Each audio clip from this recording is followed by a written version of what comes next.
hello, welcome. It's Friday night. In the words of Dermot, if I weren't sat down, I'd give you a little spin with you. Your weekend starts here, but I haven't sat down, so I can't spin. You'll just have to pretend that we had a little spin around. Well, we've got so much to talk about. I'm not going to faff around too much with my usual introductions. We are going to say hello, though, to our cracking panel who we've got with us this evening. It's the return of Big Johnny K up there in the top left. How you doing, John? I'm very well, thank you. Glad to finish the week of work, and I'm looking forward to the game tomorrow. First away trip of the season for me, so I'm looking forward to it. Excellent. We're looking forward to having you there as well. And of course, to my left, we have my right-hand man. Here's my left-hand girl. It's Ellie. You all okay? Yeah, I'm all good, thank you. Can't wait for tomorrow. Excellent. We know that Ellie's been working very hard today. She's been doing a lot. And I can offer an absolute exclusive here. We are now hashtag Skinner out and hashtag Ellie in. Based on her fantastic work on FIFA today, where she's managed to smash Arsenal 6-0 and Chelsea 8-0. I mean, that's Was it 7-0, Ellie? Yeah, I think it was like Arsenal 8-0. I think 6-0 Arsenal, 8-0 Chelsea. I was going to put it on Twitter, but I thought, no. That's it. Chelsea fans will give me a right good hiding. Unbelievable scenes. So there we go. You heard it here first. And of course, we have Shane back as well below me. How are you, my friend? All good. Looking forward to tomorrow. Nice, very long journey for me. Yeah, might have to start out in a few minutes, I think. Get there in time. But well, we're hoping we're going to see you there as early as you can possibly get there. And of course, save the best till last, shall we say, today, because it's the return. It's been almost a year, but he's back. It's Yehuda. How you doing, my friend? You are muted. One moment. Let me unmute you and try that again. How you doing, my friend? After that introduction, I feel the pressure. There's no pressure here, mate. Trust me, the pressure's all on me. And I regularly fluff it up, so don't worry too much. Right, lots to get through. Like I say, before we kick off, let's hit off the two things that I know I need to do and we'll probably forget a little bit later on. If you haven't liked the video yet, please do. We aim for 20 at least. So if you can get that, that would be superb. If you haven't subscribed yet, you've got to ask the question, why not? It almost feels like a choice at this point because we do literally remind you every single time to like and subscribe. So if you could, that would be superb. Right, we've got that out of the way. Even if I do forget now, I know I've done it. Good boy, Barry. Right, review time. We had a cracking weekend, 2-0 against West Ham. That should have been more, really. We had an offside goal, a couple of shots that went wide. Let's just have a little chance for you guys to have your say. What was your thoughts on the West Ham game? How did you feel? And what were your initial reactions to all of that? How do you feel now we've had a week away from it? Ellie? Yeah, it was a brilliant game. First away trip, it was amazing. Atmosphere was brilliant. There was us, and then there was more like United fans at the bottom than West Ham fans around us. It was brilliant, and it was brilliant to see all the girls again back on the pitch in away stadium. It was a really good game, I thought. First half, I think we started a bit slow, but obviously that was expected because we all know about West Ham away. Like we've not got a good record really against them away, but then I think I said it the other day in the comments in another video. I was chilled me. I thought we will come back. We will get some goals. That's what happened in the second half. That's what happened for our debut. I think Lucia, that was a brilliant goal. And Hannah Bundell, what a cracker. She thought she was surprised it even went in herself. So says it all. And I just love like being with you all again. You behind me, Barry, and Charlie and everyone. I loved that, and then I think I liked the bit of banter we had as well with the fans. That's what's needed in the women's game as well as the men's. But that's why away sections are needed as well. But anyway, overall it was just a really good away game, and I can't wait for tomorrow's away game now. Excellent news. And Yehuda, I've got no idea whether or not you did or did not manage to see the game. Just going to throw this out here, because again, it's absolutely brilliant to see you back on the show. But what was your thoughts on the West Ham game? Well, yes, I haven't watched the whole game. It felt on the Jewish New Year's Eve, so I was somewhere else celebrating, drinking, eating a lot. But yeah, I have seen that the highlights. I think enough to see that it was a good, solid, dominant away performance. The goals were really high quality. No fluke about any one of the goals. You can see that they are good plays, and the team create good plays and good chances. And I think West Ham. I did saw West Ham during this week against Chelsea, and they gave them a good game. So to win like we did against West Ham away, it's a really good sign. Really good sign. Those away games are, like you said, West Ham are usually a bogey team or some sort. So these games are really important for us this season, because one or two games that you don't take the 3 points, and it can easily harm the plans to get top 3. So to win a game like that the way we did, it's very encouraging. Of course, another clean sheet, 6 goals in 2 games, and no goals against. I think happy days. But the most important thing that you see the team play good, and they are really connected, jailed together. You can easily see that even if you don't see the whole game. You see the plays that led to the goals or to the chances. You see that there is a good connection there in the team. So I feel upbeat and encouraged from what I saw against West Ham and against Reading. Excellent. And Rosh Hashanah, isn't it? The Jewish New Year? Yeah, exactly. Well done, Barry. There you go. Come on. It's like kids actually rubbed off on my mind. Great stuff. John, sorry, late for the show. It's unacceptable. Go and do a lap around the block. It's not acceptable. You know what time we start? 7 o'clock. It's been the same every day. Whilst we're doing that run, we're going to pop over to Shane real quickly. Connor's not very happy, but you have already responded to that, so don't worry too much about responding to him there. Maybe you could respond to John, first of all, about the game tomorrow. Is that being shown anywhere? And then also from there, your thoughts again on West Ham, please. Yeah, so I believe MUTV is showing the game. I think it's likely it's only UK only. I'm not too sure on that, but certainly will be on in the UK. So I think they're starting at 12:45. Because I think there's a bit of an overlap with the under-18s game that's going on. So it might start a few, about 15 minutes late into the first half or something like that, but it is being shown, we believe. Yeah, West Ham, I enjoyed it. I thought it was a good performance. It was hard-working. It was one of those results that you kind of end up having to grind out. First half 0-0, you sort of suddenly having a bit of flashbacks to last season maybe, but yeah, it was one of those we kind of made trouble for ourselves by just not putting anything away early on.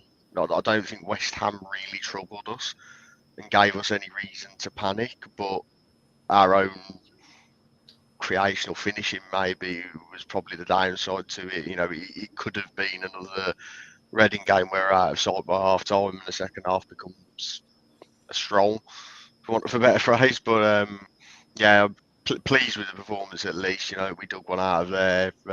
Some good goals, well taken goals. Obviously, Leah should have been given one. Wrongly ruled out for offside, we believe. And as I noticed watching the highlights back, and a bit disappointed I didn't shout for it at the time, we probably should have had a handball in the first half for a penalty as well. So, but we made up for it second half, so can't complain too much, can you? You can't really. And that handball, I mean, again, I wasn't even thinking of that. I mean, I was recording. In fact, if you go back to the vlog that's on this channel from the weekend, I recorded that. And I wasn't even looking for a handball. I was just like, has it crossed the line? Did it cross the line? And that was what I was looking at. I didn't even think about whether there was a handball or not. But absolutely. And Big Johnny K, what was your thoughts on the weekend? Yeah, well, we made a good start to the season, as Yehuda mentioned. 2 games, 2 wins, 6 goals, 2 clean sheets. I think it was a good away performance. Obviously, it's our first win in the capital for 23 months, which was also at West Ham, ironically. So, yeah, it was a good win. I think that, because I was watching it, I was getting a bit frustrated watching it at home because it had similar themes to last season. First on that we'd started games really well away from home, and then we'd only score 1 or we might not score, then the other team would come into it, and we could have easily drawn that game last season. But I think it was pleasing in the second half we showed a bit more. We got the first goal and then we quickly followed it up with the second goal, and I think when you got the second you can control games better than rather than when you're 1-0 up, and I just think hopefully it's a sign of things to come, but it was a good start, and I think obviously I'm sure we're going to individual performances, but overall it was a good win, and aside from Arsenal it's been the perfect start. I couldn't agree more, really. And I mean, we've got to have a look at a couple of these comments that have just come in. So, Sporty Chatbox has put only MUTV showing the match, as he said. But another good point here. Why aren't the games on the FA player? It's a really silly miss, really. A bit of an own goal. The FA missing an opportunity to maintain the interest from Euro 2022. And I mean, genuinely, I would agree. Shane, is there any reason, do you know, why the FA player can't pick up Conti Cup games? Is it a sponsorship thing, or what's the? It's been something we've wondered for a while, and we've spoken about this probably for a couple of 2 or 3 years now on the FSA network. That why don't they do it? And I think the suspicion I've got is because not all the championship teams, their grounds, I don't think are well equipped for broadcasting. So it's easier for them to sort of broadcast quarter-final, semi-finals, final, because the grounds are more likely to have, what they would class as adequate broadcasting facilities, let's just say. I mean, they only show 1 championship game every weekend on the FA player. When you're in this time, really, they should be looking to show more, really. So it is an annoying point, but I think that's kind of plays into the reason why they don't show them. Yeah. Well, I'm not sure where you are, Sporty. Maybe you could get there. It is in the middle of the country, so who knows? Maybe there is a possibility you could get there. And we have a referee who watches, I have to say here, and here he is. Not a penalty, not handball. He's just lost his FIFA accreditation. Doesn't agree with you. I don't know. I don't know if it's a penalty or not. It could have hit it. Charlie was calling for one on Monday. To be honest with you, I haven't looked at the replay, to be honest, so I can't. Like many people, I missed it completely, so who knows? I mean, the angles aren't great. One might argue the best angle you're going to get is the video that I had, but it's too much to the right, so you don't really see the ball connecting with a hand as such. So it wasn't away from the body too much, was it? It was to the side. So I think, to be honest, in that sort of situation, it was a good header from Russo, but it should have gone either side of the defender there. It probably would have gone into the net. So I suppose it was pretty much straight at her in that respect. So maybe Ian's got a point there. Maybe.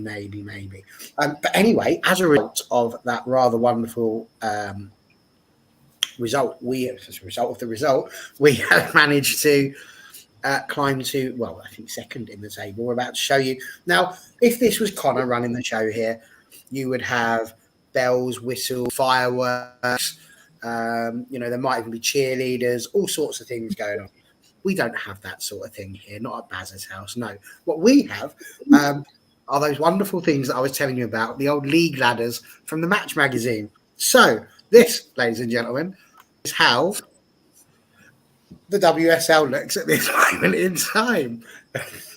And this is how we're going to do it every Friday, whether Connor likes it or not, to be honest with you. So here we are. That's currently the top 12. That's how we're standing. As you can see, Arsenal at the top there with us and Villa. We're all on 6 points, as we know. You've got Spurs a little bit further down there in 8th, Reading at the bottom, along with Leicester. No points there. I mean, this isn't going to be, we don't think, how the WSL finishes. But can we just take a moment to enjoy City in 10th, Chelsea in 4th, missing out on the Champions League, and just generally enjoying what we can see here? I mean, surely it's not going to be the end. But I mean, as you said, John, that's a perfect start, isn't it? Well, no, a perfect start is top. Well, you called it a perfect start. Yeah, no, it's I say close to a perfect start apart from Arsenal, but no, it has been a good start to the season. Like I said, we've won 2 games and we kept clean sheets, scored 6 goals. Obviously, maybe you could argue we might have scored more potentially, but yeah, it's a perfect start to the league, and it's helpful that teams like Chelsea have lost a game already. City have lost 2, haven't they? Tottenham lost North London derby. So you think teams are going to be around us have already lost games. It's a good start to the season. But looking decent at the moment. I've got to say, I love these little 5-person things. I was right. Connor didn't agree with. He'll get over it, I'm sure. Except for a 5-person panel just for me. So that's very kind of him. But what I love about the way this fits is every once in a while I can just sort of have a little hello. Outside. I think that's why Connor's saying he likes it, Barry, because maybe he thinks it covers you, isn't it? But you see, here's the thing, Shane. What he doesn't realise is that that's exactly why I've done it. Put myself into the middle there so that you guys, who are the stars of the show, are not covered up, because that would be rude. Ellie, what's your thoughts on that table 2 games in? Beautiful. I was in 2nd, Arsenal in 1st, and obviously 10th right now with City. Sorry, City fans, but this is where we're meant to be, right at the top. But Almost. honestly, we've been good. We've been so good these 2 games. I couldn't fault any of the girls. They've all been good. All the new signings as well, like Lucy and Maya. They've just been fantastic. So as much as I'd like to see this table gone May, it probably won't be. But as long as we're 3rd, 2nd, or 1st, that's all that matters to me. Brilliant. And Yehuda, I think the thing that really gets me about this as well is that I said this is after 2 games, but obviously, if your name is Chelsea, Everton, West Ham, or Leicester, this is actually after 3 games for you. I mean, is there a better world that we could be in right now where we're sitting there in 2nd place ahead of Chelsea when they've played a game more than us?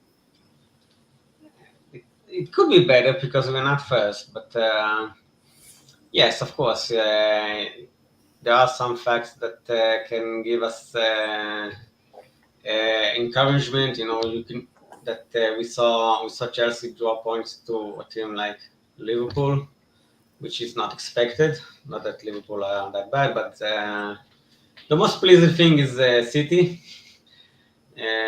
Our hope is that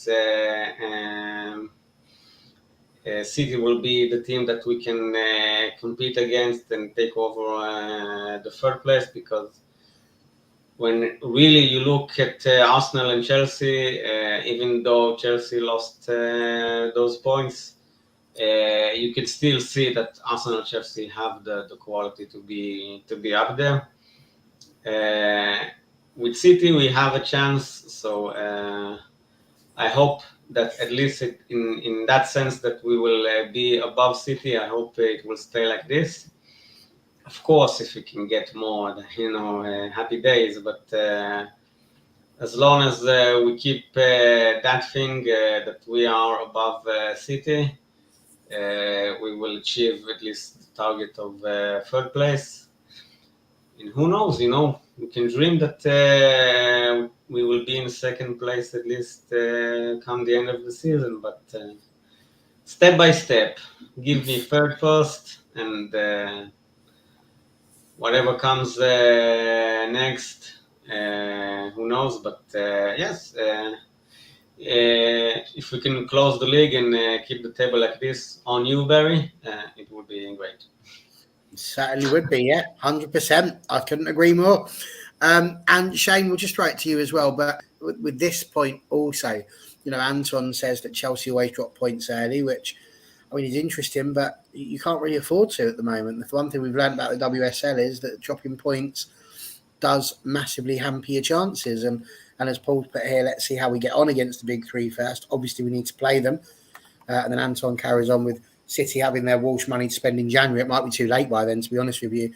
Anton, they'd still be sitting there on, 10th spot. But, I mean, what's your thoughts?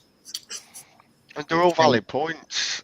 They're all perfectly valid points. Well, you remember that Chelsea lost their opening game last season. Probably, I think, I can't quite remember the scoreline, but they lost to Arsenal and 3-2. ended up beating them. So, yeah, so they lost by 1 goal in their opening game 2 seasons running. It's still way too early to call anything, obviously. And as much as I'll relish seeing City so low down in the table, I can also bring myself back down to earth in that we've been in exactly that position in our first WSL season where we lost both our opening games. So, yeah, I'm not going to start cheering just yet. But if the table looks like that come the end of the season, or if they want to drop another couple of places, I'll certainly be willing them on to do that, I think. But yeah, let's see where we get to when we play these teams that are usually finishing above us. So your Arsenals, your Chelseas, Man City. Let's go at them. Do you know what I mean? We're going for these top places, and Marc Skinner said it before. We almost put so much emphasis on targeting the 3rd place, but why are we not talking about going for the league? Because why not? It's the 2-word answer to that, isn't it? If that's your ambition, then why not just go and do it? Realistically, can we? Maybe. Do we expect to? Probably not many do, but there's always that chance, isn't there? And if other teams do slip up, you've got to be ready to take advantage of it. And that we've been on the receiving end of it for 2 seasons now, arguably, where we've started dropping points and we've let other teams in and get back above us. Last season, City, season before Arsenal. So, let's turn the tables on it. Let us take advantage of others' bad situations. Absolutely, you're not wrong, and we'll come back to that point in just a second there. Just to acknowledge your point here, Sporty. The Chelsea game being bumped to a Sunday 6:45 kickoff due to Sky. Surely that's going to knock quite a percentage off the attendance. I mean, possibly there'll be some people that won't want to come back late. Would there be that many people? I mean, I think you're always going to get the hardcore fans who will come rain or shine no matter what. It's still a long way. Manchester to London is a long way, so you have to be invested. And I think if you're invested to come at lunchtime, you're probably still going to pop down for an evening, unless you've got 90 children that need to go to school the next day. So yes, it might well do. I agree, it's not the best one, but it was going to clash with something, whichever way they did it, whether it be men's games or all sorts of other things. So we'll see how we get on. And yes, Rob Run, there is nothing wrong with your eyes. You have indeed spotted young Ellie. She was, of course, there, which is brilliant. So well done, you. Right, back to Shane's point. We did lose a lot of points last year from possibly really good positions, and one of those was a game against Aston. The 0-0 in April of this year was really the moment when I think all of us, deep in our hearts, believed and understood that the chance of finishing top 3 was now not looking quite as positive as it had done before. And as a result, so it proved that was very much when it started to go. Why do we bring Aston Villa up? Because obviously that's the game that's coming up tomorrow. We're off in the Conti Cup. And as ever, I prepared a little stat pack for you. I'm going to throw that one at you very quickly. It's a nice, easy stat pack. It comes up with things such as the fact we played them 7 times, one of them being a friendly. And here's my highlights, because there's some pretty big ones. Obviously, they were the first team that we ever played since our reformation, when we played 2018 in the Championship, and we smashed them 12-0, which I think Shane can correct me, and so can the others if they know if they're wrong, if I'm wrong, but I think that's the biggest win we've had And seldom scored Reformation. 10. And seldom scored 12. Well, indeed, yes. So Sigsworth scored 5 on that one. She's our top goal scorer against Aston Villa. She scored 7. Ella Toon has scored 5. Kirsty Hansen 4. So some big ones there. Tooney might get herself in there. Zellum with 3. Some other little quirky fun facts for you. Martha Thomas has scored 2, which is 33% of her entire goals for Manchester United. So she loves a game against Villa. People that have scored 33% of their total goals for Man United against Villa. Lucy Staniforth with 1. So there we go. But the biggest one that I found, the biggest stat, and this blew me away as I was running through it. Obviously, there was that 12-0 win, but we've scored 29 goals past Aston Villa, and we have conceded none. Aston Villa have never scored against us. So if you had 2-0, 3-0, 4-0 in your prediction league, sorry, it's probably going to be tomorrow that they score now. But that's unbelievable. 29 goals for, no goals against. I think that's absolute madness. They didn't even have a shot on target in our 5-0 win last year. But things have changed this year. There's lots of changes for Villa. We'll start off with John. What's your thoughts on Aston Villa and tomorrow? What's your initial thoughts on how we're going to get on tomorrow? Because surely it's going to be a lot harder than those stats are suggesting.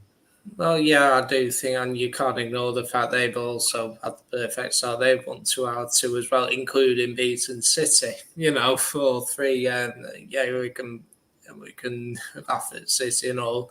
How they've had a bad start, but you've got to give credit. Villa have beaten them in always the game of the season so far, and I do think, Rachel Daly playing up front, she's scored 3 goals already, and she looks impressive. Same with, you got Hansen playing, and they've had 2 good wins so far, and I do think that we haven't conceded against them. We will concede against them eventually. You can't ignore the fact that Carla Ward, she's building a good team there against Philly, will be competitive. They won't finish in the top 3. They'll probably finish mid-table, but you can see that she's building something there. They've got some good players. Like Lehman was impressive against City. Had Diaz, is it? I can't. Diaz is it, the midfield, but overall they're a good, solid team, and has proven the 0-0 last season. They were very solid in that game, and we didn't break them down. And you got to treat them with respect. It will be a difficult game tomorrow. Obviously, there'll be changes and all that. I hope some players do get given a go, but you can't afford to make all 11 changes. You've got to have a solid base as well, so you can't take it for granted that you'll win it tomorrow, but hopefully we can. And I would still go relatively strong, because it's on paper possibly a hardest game in the group potentially. So, but hopefully we get a good start. Absolutely. Yehuda, what's your thoughts looking ahead to the Villa game? Well, it's still, it will be interesting to see which lineups both teams will have tomorrow. How much both managers will shuffle the cards. I think anyway, which lineup we will go, we have enough to win. Maybe we'll talk about it later in more details, but I would like to see a lineup from players that haven't played yet, or played a few minutes this season. I think that we built a deep squad this season, enough to have several options for lineups. So what we will see tomorrow depends on the lineup, but which way it goes, we have enough quality, and I expect an open game from both sides. I think this is a good opportunity to play an attacking game and just go for it. And I hope it will be the case and not another dull 0-0. but I think it will be a good game, open game. I hope the quality that we have in attack will show. And also Villa have good players, and in the two games so far this season, where we definitely saw that there is something extra about them this season potentially. They definitely look stronger than last year. So it should be a good game. I hope we will again keep a clean sheet, but I do expect quite a few goals tomorrow. Well, let's hope so. And I know this question keeps popping up. Shane's had a go at answering it once, but we'll just throw it out there and make it clear. Absolutely, she is eligible to play, providing Manchester United give permission. Do we know if she's given permission? We don't know, but we are assuming that most managers would not give permission for a loanee to play against you, especially someone like Kirsty Hansen, who we know could be a danger. Ellie, talking about players and how well they've done. Are you at all worried about Aston Villa tomorrow? I mean, don't forget they're one place behind us. They've also got 6 points. They've had a cracking start to the season. Any nerves coming into tomorrow? A little bit, yeah, because they've obviously strengthened since last season with bringing Rachel Daly in. And I think there has been a few other players as well. I think one of them players actually scored against City. I think she did something with D or something. Don't know who it is, but she scored against City. So I think they've strengthened this season, but also they have got a few injuries, which I'm read about. They've got a few injuries, like Simone McGee. Is it Simone? She's coming, but she's still injured. Rusha Littlejohn's out with a foot injury, and a few others. So will that give us an advantage? Maybe, maybe not. I don't know. But I think we're all obviously we're going to say rotations tomorrow because obviously it's the international duty coming up, and same for Aston Villa maybe I think because they've got Rachel Daly who plays Lionesses, so maybe potentially rotate her. I don't know, but I'm not massively worried because we're United. We can get past anyone sometimes, so. I think it won't be an easy win, but we will get the win tomorrow. I feel really like confidence tomorrow. It's the cup game. We'll go in there and we'll give it everything. For players who won't not really be starting, it will help them progress more in the season. Fair points. And there's an easy way to remember it. Rachel Daly is obviously the defender they've bought / attacker. If you really want to know how to remember the other name, it's spelled exactly the same, but with an I, because it's Kenza Dali who plays there. So please remember that's how you can remember it, if that's any help to you whatsoever. Shane, we'll knock it over to you as well. But I mean, this is a interesting point as well that does get brought up. Hansen is doing well at Aston Villa. Mentally questionable, if she's allowed to play.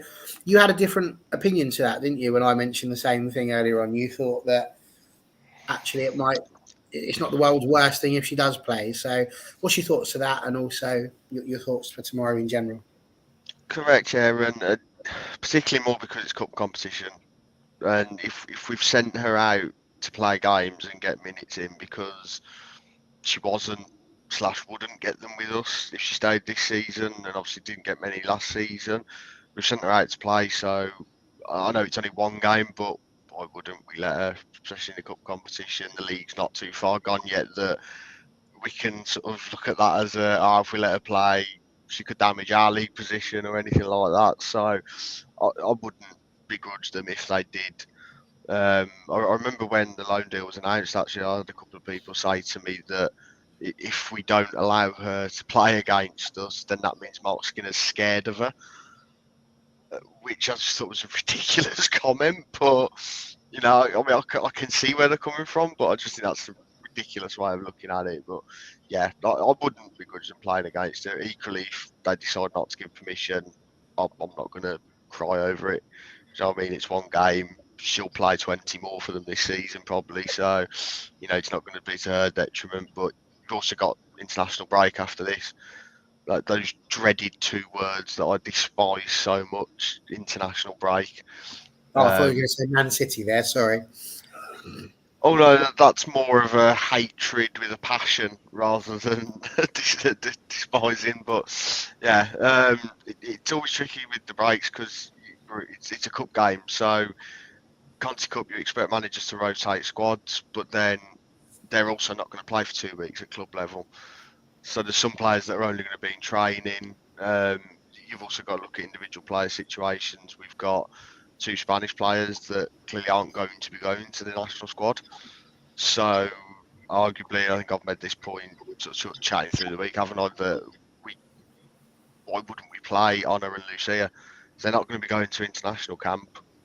I see no reason not to play them at all, which I would be more than comfortable with because that probably adds a bit of confidence to us. It keeps players that we've had regularly in since the start of the season. There's an attacking sense to it, and I think we should be confident because history of the fixture. We haven't conceded a goal to Villa yet. Fingers crossed that continues. But also, I think it's going to be a completely different Villa side because they're so used to almost playing the underdog, if you will, where it's let's just shut out and take whatever points we can get. If we can sneak a goal and win it, we will. If we can get a draw, it's a success for them with the positions they've been in the past. But I think they're looking a bit more adventurous now, and if they're going to be a bit more adventurous and come at us and attack us, they're going to leave gaps and spaces that we can exploit. So yeah, it should be a very interesting game, I think. Absolutely, I think it has definitely got the possibility to do that. And I mean, again, I'll back up. I can't fully agree with that. No big club would allow it. Let's be honest. I think Shane makes some pretty reasonable points there, and I think he also said while we were backstage, Ramsey, she played against us a couple of times, didn't she? So you probably haven't seen it because it probably wasn't an FA player, and MUTV wouldn't allow it. So that's probably why your eyes haven't visualised it. But yes, I think there are occasions where it happens. And whilst I tend to agree with what you're saying there, Shane, about how league, it's not going to damage our league position. What it could damage potentially is our cup options. And if we go to Skinner's press conference that he had yesterday, some of the things that he said was an interesting one because he's chasing those domestic trophies. He does want something. And his exact quotes were, we can't forget that everyone thinks money is a shortcut. It's not. Experience is the shortcut, which is a soundbite and a half, that one, isn't it? Experience is the shortcut. And we're trying to get as many different experiences, and then you've got to get them as a team. Look, we started the first 2 games really well. We've been dominant in both. You're always going to have people say, oh, you should have done well. But actually, they're very difficult teams to play against, Reading and West Ham. We need to make sure we stay on top of ourselves, and it's more about how we play as a team rather than how others play. But the key thing that he said is that we're definitely going to have some changes. We've got a lot of players now who want to start in the team. We've got a lot of quality, a lot of depth. That's why we did the recruit. It's only Williams and Mannion who's not going to be able to play due to injury. And he said that there's no gimme. There'll be some changes. The players are earning their right to play, but there'll be some adaptations, but the themes and the principles will remain the same. So once again, I've got another little picture for us. This was the team in that dreaded 0-0. I love it because I just hide away now, so you've got no idea. I'm sitting there. A lot of you, no idea what's going on. But this was the team in that fated 0-0. Well, it cost us the top 3. Well, there'll definitely be one change from it. Absolutely, because we are not necessarily expecting Hayley Ladd to be in defence. Which is obviously the one you're talking about, isn't it, John? So that's where I'm going. I had to scan that one quickly there just to see if I could find a way through it. But I was actually quite intrigued because this isn't a million miles away from the team that we've had playing over the last few games. We'll be expecting Earps there in goal. You've got Blundell and Batia have obviously been our fullbacks. The centre-back pair has been entirely different. But Zellum, Toon, Galton, Russo has pretty much been the team. It's really only been Thomas, Gronin, and, as I say, the centre-backs that have changed. But we are expecting changes. Surely we're expecting changes from this team at the weekend. So I guess really the question that I'm here to ask about is, and yes, that was what John was talking about, what do we expect the changes to be? What sort of team do we think we're going to be looking at? Who's going to be getting a chance? Are we still keeping that same centre-back partnership? Do we finally get to give Tunkara a chance? What's that front three going to look like? Not what you want. What do you think Skinner should do for the good of the team, not just player FC? And we'll go the other way. Let's give Ellie a chance to kick off. So mine is Baggers in the net, and then the back, Blundell, Turner, Tunkara, and then Badje, and then Moore, Zellum, Bovisa, Paris, Thomas, and then Leon. Obviously, it'll give Mary a break because we all know Sophie really plays with cup games. Obviously, I want to see more. I can't say more, a bit more. If you know what I mean, I want to see more, a bit more. Obviously, I want to see Bovisa as well because obviously she's not going. She's not got. Is she going in the national squad? I don't know. But I'd love to see her more, and then Thomas as well. I don't think I've seen Thomas, but not a lot. So I'd love to see her. And then I said Leon. I know I think she's going to play in the international, but maybe give her a good run tomorrow. Maybe a full 90. But then there's no Tuna or Russo in there, but that's purely because obviously they've got the games coming up next week. And I think Tu's been a bit. I've just thought a bit tired.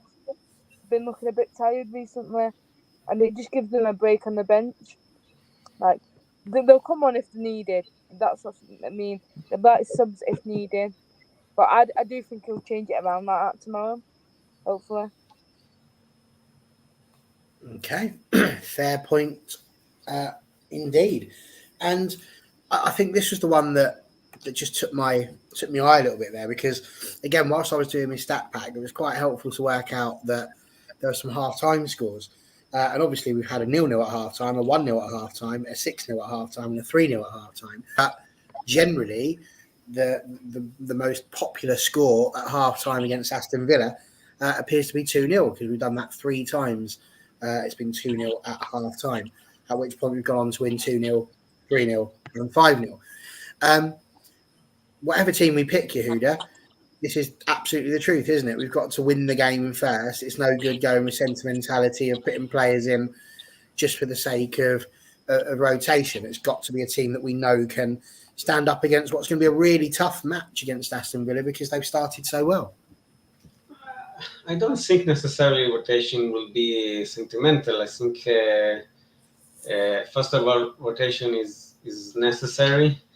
And like I said before, I think we have a good enough squad that even if we put so-called fringe players or bench players or whatever we call them, even if we put them, it's not a weak time. Bless you, Shane. I wondered what that was then. I'm like, what's this interference? How's that got in? Who's not muted? Bless you. Carry on, Yehuda. Only on All for United WFC.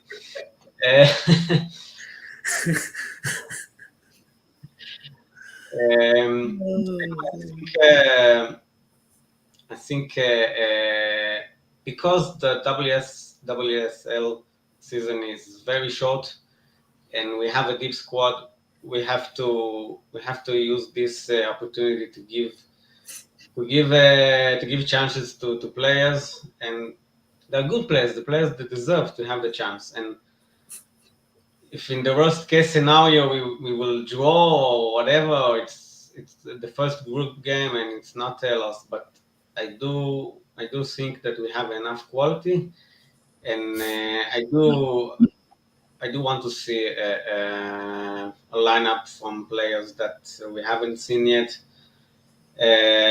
If you want my lineup quickly, it will be Sophie, Blundell, Thor, Tunkara, Letiz, More for More, Jade Moore, VBR, and Stani maybe, and Marta, Leon, and Nikita. So pretty much all of them are maybe except Blundell and Letiz. All of them are players that the very least haven't played 90 minutes this season. So I would like to see a lineup similar to this one. I think we have to. It's a season that we have. First of all, the prime target is to get third place, and for that we also have to use these kind of games to give minutes, because we have a deep squad, and if we don't manage it correctly, we will miss important contributions from players later on in the season, then we will not use the quality we have, because players need minutes, and if come the end of the season, near the end, we will have some injuries and players haven't played enough minutes during the season, it could be a hinder. So I think it's a good chance, and we'll go for, I hope, this kind of lineup, and whatever happens, I think it will be positive for us. Indeed. There's been some really interesting points made in the comments as well. Rob Ron's put here, none of the lionesses except, crikey, that was a lot of X's in there. Zell should be starting. And I mean, one game last against Durham, which was a Conti Cup one, we think. But not we think it was a Conti Cup one, we think it was the game that she missed. We know it was a Conti Cup game. Why else would we be playing Durham? But this is the one that's really got me here, John. And I'm just going to go to you with this one. So Sporty's going to go with Baggers, Blundell, Thor, Tunkara, Honor, Moore, VBR, Leon, Stan, Keats, Martha. He says that team can still compete. Otherwise, what message she sends to squad players? Now, my personal thoughts here is that the message you send to squad players are in a place, but equally, do you agree? I mean, I don't know. Part of me agrees with him, because yes, that's why you have squad players and you want to give them a chance to play. But do we think that changing like a full side effectively, I mean, that'd be 9 changes, I think, from the normal starting team, that's a little bit of risk maybe against an Aston Villa side, like I say, that's doing so well. Yeah, I do, and that's the point I made before. I personally think I would still go relatively strong in this game, even though it is the Conti Cup, because it is the first game, and on paper it is probably going to be our toughest game in terms of that opposition away from home. But that's why I think you're not playing for a few weeks. It's not a midweek game. You know, if you were playing a league game, you play your strongest team. I don't see any reason why you wouldn't do it tomorrow. He will make some changes. I can see like Bagley again playing in there. I can see Tunkara again a game. I can see maybe Thorisate might play. I think players like Zelen, they always play, and I think she will again. I think Jane will probably get a run out. I'll be honest, I'm not sure he'll start with Boris. Just something tells me they might not. It might be that he goes with Stanny, or controversially, he might play Toon, because she's probably been the one where she hasn't quite clicked this season yet, and I think that maybe he might see, well, she needs a bit more of a run out perhaps, and we need that creative So it wouldn't surprise me if you might see Toon in the starting 11, but I would still say it's most likely she'll start from the bench. I think Paris will play.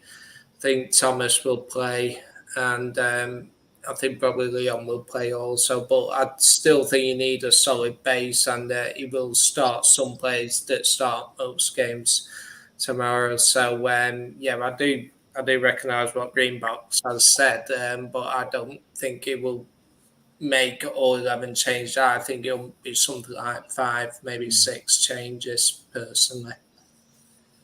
I mean, in my mind, I don't think it's a no-brainer for me that Sophie Bagley will start. I'd be gobsmacked if she didn't. I think there's questions that can be asked about the defence as to how they change that, because realistically, our two main fullbacks and our potential backup fullback is playing centre back. So you'd imagine that there is going to be some formula of them playing as well. But I would like to see, of course, Tunkara given a chance to come and shine as well. But it's going to be that front bit, surely, Shane, where we're going to see the change, and we're going to need that. I think, don't you? Maybe. To go back to probably your initial question, which is what should Marc Skinner do, and what any manager should do really, is pick your strongest team to win the game. Now, depending on who you play, it might define how strong your team needs to be to win that game, which is why he's a football manager and I'm not. But forward is where I'd probably expect more of the changes, because that's where most of our depth is. You can argue midfield as well, really, but you could throw Boarisa in there, you could throw Grace Clinton in there, even Lucy Stan, obviously. You've then got your wide players. Nikita Paris could start. Leon could start. Leon can play through the middle if she needs to. Where does that then leave Martha Thomas? We've now got this problem of we've almost got too many people to pick from, whereas last season the team kind of picked itself every game, and the odd one or two would get a chance every now and then. So it's a nice problem to have as a fan. I dare say Marc Skinner would agree it's a nice problem for him to have, although at times he probably doesn't appreciate the headache. I personally wouldn't go too wholesale with the changes. We're playing one game a week at the moment. You want to keep the majority of your match rhythm within your starting 11. So I'm thinking maybe, one change at the back, and then, maybe one or two midfield and one or two up front. Aside from Sophie Bagley, of course, because we kind of put that down as a given. I think you also got to factor in how strong will Villa take it, how serious they will take it as well. I think Carlo will still pick as close to a starting 11 as she has done the last 2 games. This is why you can't just make wholesale changes. You got to think we should be able to beat them if you make a few changes, but you can't just say, well, we'll change 8 or 9 players. I think it's got to be more realistic, like maybe 5 or 6. And then win the game, and then you can start introducing, the fringe players, because they will eventually get game time, in my opinion, when you play Conti Cups in the midweek and that kind of thing. It's one of those scenarios where just because you can doesn't mean you should. Is the way I look at it. I think I would agree with you. I would definitely go in with a strong side, especially against the Villa. This is probably, out of the league we've got, you would argue this is probably the toughest game that we would have to face, and so I think you've got to kind of think a little bit more about trying to pick your strongest team, especially when you consider the sort of things that Skinner said about Aston Villa. He said he watched them, they thought they were at press against Man City. He felt that City played into their press a little bit at times, and spoiler alert, felt that when City went a little bit more direct behind them, they gave Villa a lot more problems in the second half. So don't be surprised if we're looking at some balls in behind, a bit like Maya Letitia to Lucia Garcia at the weekend. But they're organised. I think they were organised last year. Rachel Daly, Kenza Darley. They've got players in there with that quality on the ball as well. Dan Turner he likes as well. And he thought they'd done good work. They're playing against a team that's chasing the top 4. First couple of games of the season is probably the best time to play the top 4 because they're not in rhythm. They took advantage of the game against City, but they played well against Leicester. And we just have to try and be dominant with the ball as much as we can. recognise the dangerous threats they've got, but just judge against ourselves. And very much what Skinner seems to be saying is it's about what we do. We can't really worry about what other teams do because other teams are going to do what they're going to do. We have to be the ones that they change their game for rather than us changing our game for them, which I think is the right attitude.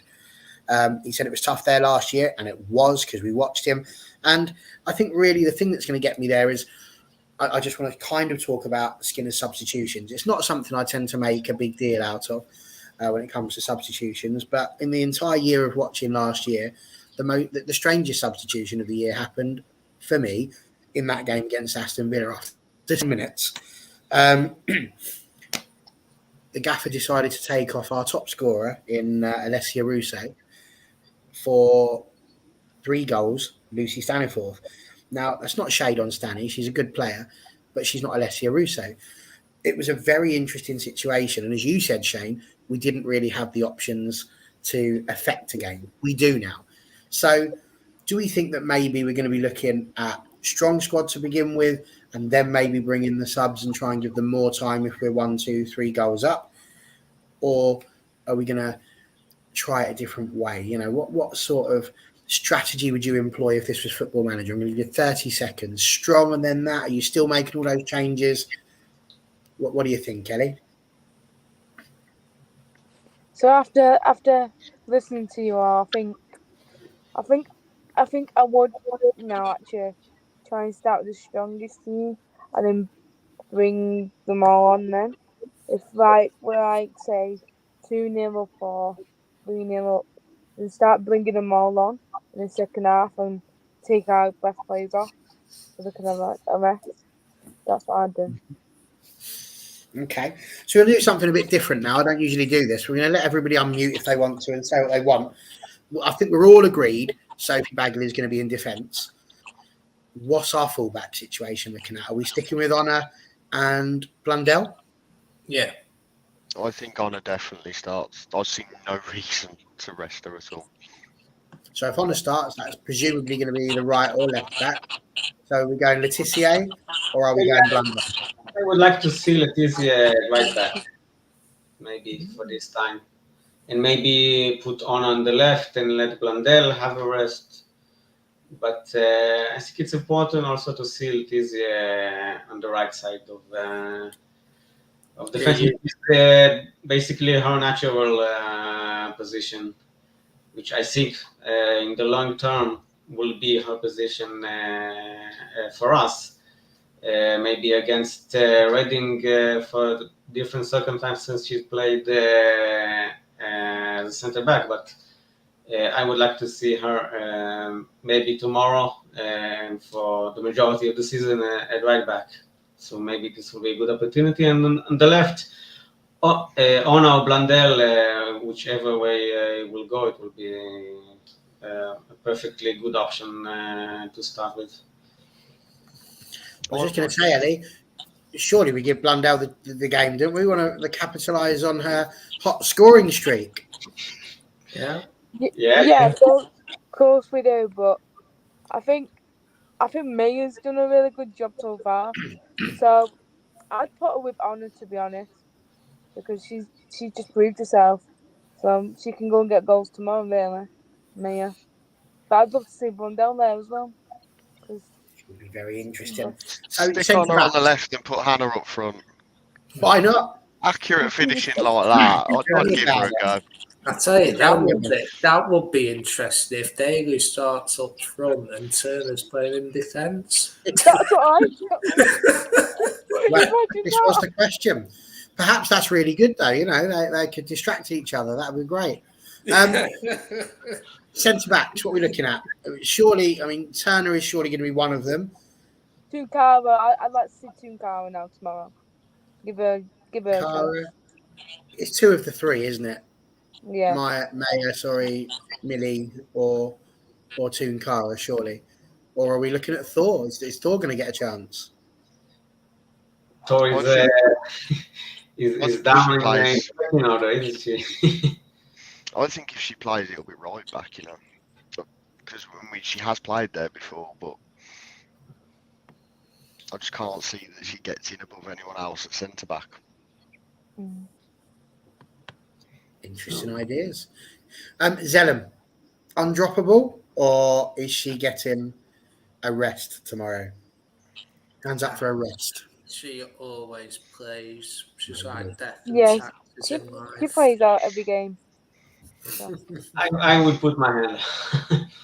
Whoa, Yehuda, tell me more. It's just a rest, I don't. I think it's a rest. We will use her if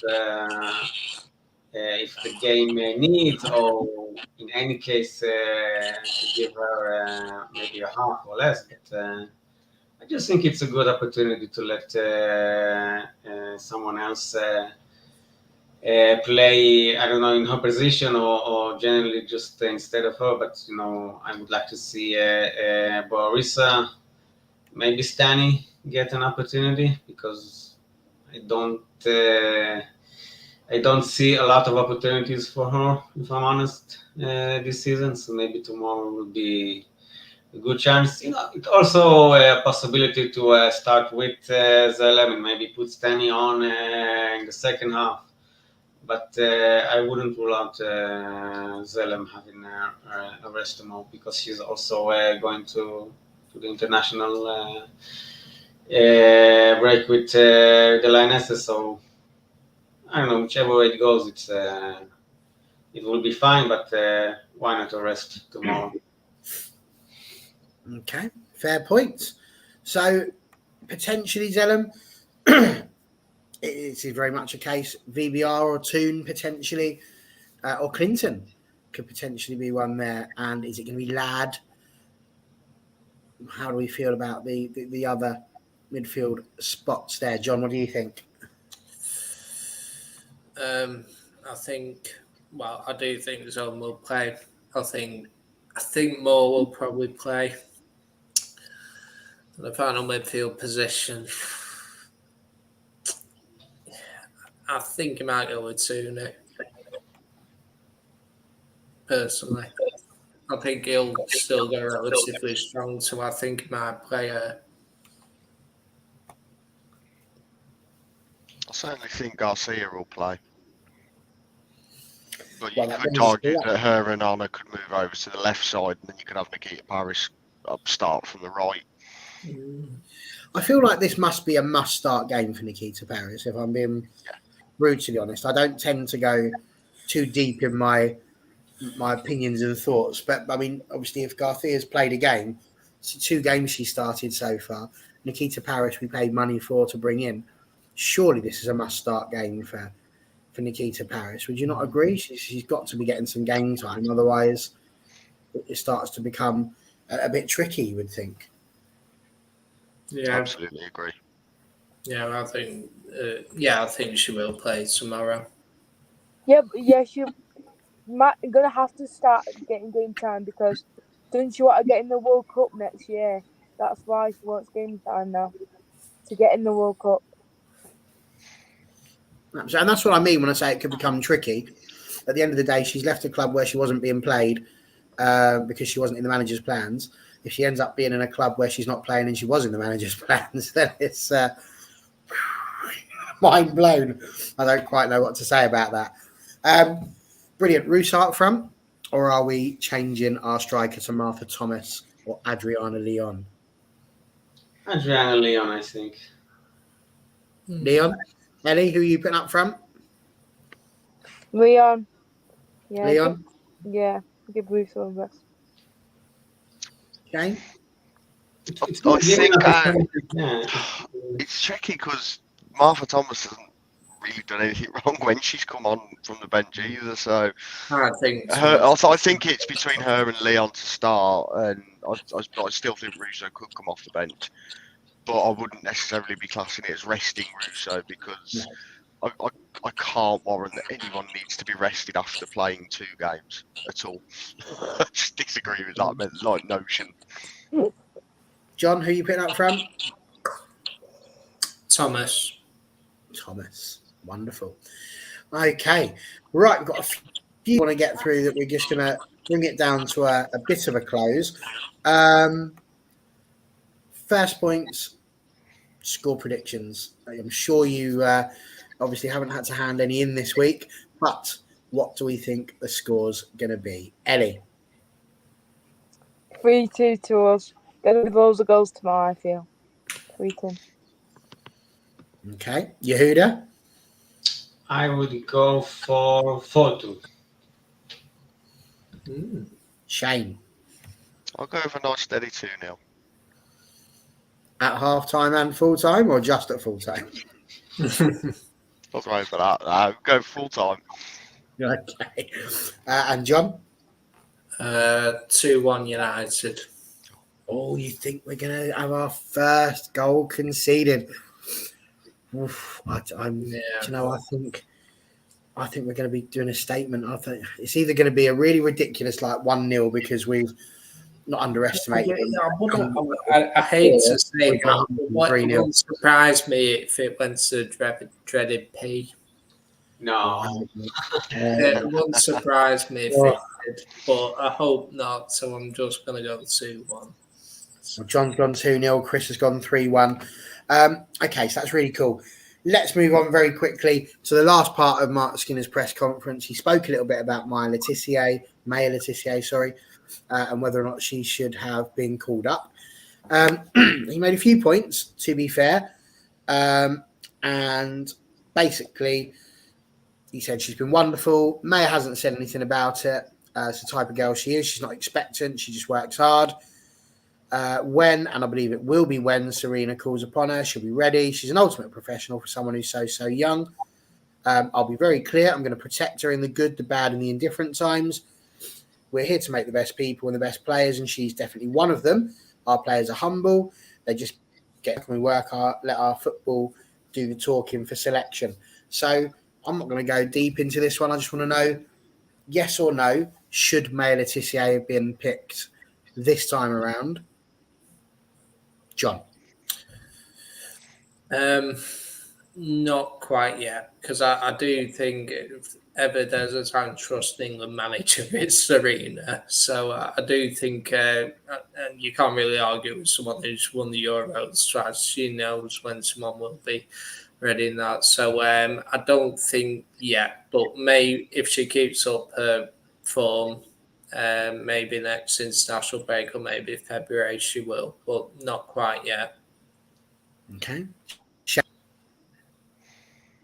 I'm kind of on the fence, but I'm not. It's really weird, but I don't really remember watching Maya much last season, so I can't justify saying, oh, she should be playing for England. You know, she's that good, because from what I've consistently seen of her, is 2 pre-season games in France, 1 on the telly, and then 2 league games. So I'm not gonna go on the she should be playing for England bandwagon. I'm quite happy for her to not go and play for England, because it means she gets to stay with us and do training and not go on England duty getting injured. I mean, of course, she could go for the youth teams, obviously.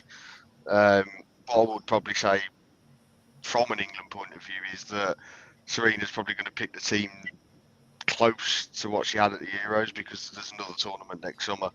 So I don't think you're going to see too many new faces in that England team until after the World Cup, when there's a bit more time to prepare for another tournament. Absolutely. Yehuda? Yeah, I think the same as John and Shane. I think her time will come, but I think everyone needs to see her consistent in her performances this season. But it definitely looks like she has the potential to be a starting player for England in the future, but maybe just a little bit more down the road. Absolutely. And Ellie? Well, when I watched that, I thought she's been on fine form for us, so why not? But then someone said to me, you can't go off that based on 2 games. So then I realised that no, you can't. But she's been in fine form. But then again, she's still only young, so obviously there's still time for her to get in the England squad. And someone said to me, well, Serena's not gonna pick her over, for example, Millie Bright or Lee Williams this year. I said no, but she's a young talent, and that'll hopefully go through to seniors in a few years. But today I've seen she's in the youth squad. So I mean, I'm happy of being there, to be honest, in the youth squad, and she'll just prove herself over the years being with us, and she will get in that senior squad one day. Absolutely, I think there's no doubt she is definitely a star of the future, and has been a fantastic signing. If she continues in the manner in which she started for Manchester United, then wow, what a player we have. Okay, well, guys, listen, it's an hour and 10 minutes in. We've flown by. We've spoken about just about everything there is to speak about. We have got literally just a couple of announcements that we need to put out there. Unfortunately, I've not been provided with a league table for the Predictions League, so I can't really help you too much with that. And when I tried to get a picture of it, I couldn't. So, again, technical problems. It's how it happens. But I can reveal that currently at the top of the Predictions League is... Well, of course, it's Charlie again. She's back there, isn't she? It's absolutely unbelievable. I don't know how she does it. I don't know how she's bribing Connor, even though I'm the one putting the scores in. But yes, Charlie is top with 32 points. We then got Mr. Klein with 28. Is joint second with Mazcat's Ball. And then just behind them with 27 points in fourth is Steve-O, who was on our show last week. So there you go. Titus, I know you're hanging around. You've been on here. You're doing well with 26 points, as is TJ, which I'm sure Marty can let him know about. So really, really good stuff there. Some of you guys are doing okay, I suppose, but I'm not really seeing any of you or me on here yet. Connor's in. I've noticed where I'm in 20th place on 23. You are in 20th. There's loads of people on 23 points. If I had 2 extra points, I'd be in the top 10. You say, well, yeah, but then, you know, if I had 4 points every time, I'd be winning, you know. No, I'm still saying that it's actually really tight. If wishes were fishes, the world would be an ocean, Johnny K. Yeah, it's right. tight to the top anyway. 23 points, but there's not loads of us. There's only 3 of us, me, you, and Rob, the journalist from Chelsea. He's there. Marty, you're here. You're in 26, doing quite well. John Neville, 27th. You've got 21 points there. Mark Henry, Andy Slater, all with that 21 there. It's probably Ellie, you are there, 39th with 20 points. There we go. You're doing okay. So lots to look forward to there. Hopefully when the WSL returns, we'll be back with that. So we look forward to seeing you then. Again, if you haven't already, please like and subscribe to the video. What have we got coming up? Well, tomorrow we've got Aston Villa, in case you didn't know that. There should be another vlog coming out, so look out for some more fantastic photography and video by myself and Charlie, maybe. If it's rubbish, so it's Charlie, let's do it. Some more in. Big Johnny K and Ellie, get some videos in if you can. If you go into the game, get them in. Tweet them to Tonner. To Tonner? Who's Tonner? Bless him. Where's this guy come from? New admin. Who's this? To Connor. Goodness me, it's definitely time to end. Monday we've got a review show. We'll be reviewing everything that's going on there. Friday I'll be back. It's the international break, but we don't break for that. We're here 52 weeks a year, 53 on a leap. So, thank you all. It's been good to have you, Yehuda. Thank you so much for joining us. Thank What's you. the time over there? 2 hours ahead of you, so it's just past 10. Yeah, it's almost bedtime. So thank you very much for staying up late. Hope you enjoyed being back. Thanks for that. Ellie, John, lovely to have you both on as normal. Shane, thank you for joining us. Love that. I can't leave without putting this on there.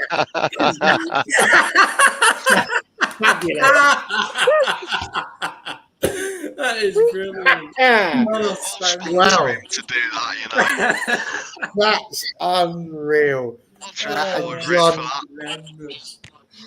John, we did miss your message earlier on. Good to hear that the missus is out of the hospital, and I hope all goes well. It's been absolutely fabulous having you all here. Thank you very much. Cheers for getting in the comments, and we will see you all on Monday. Take care, guys.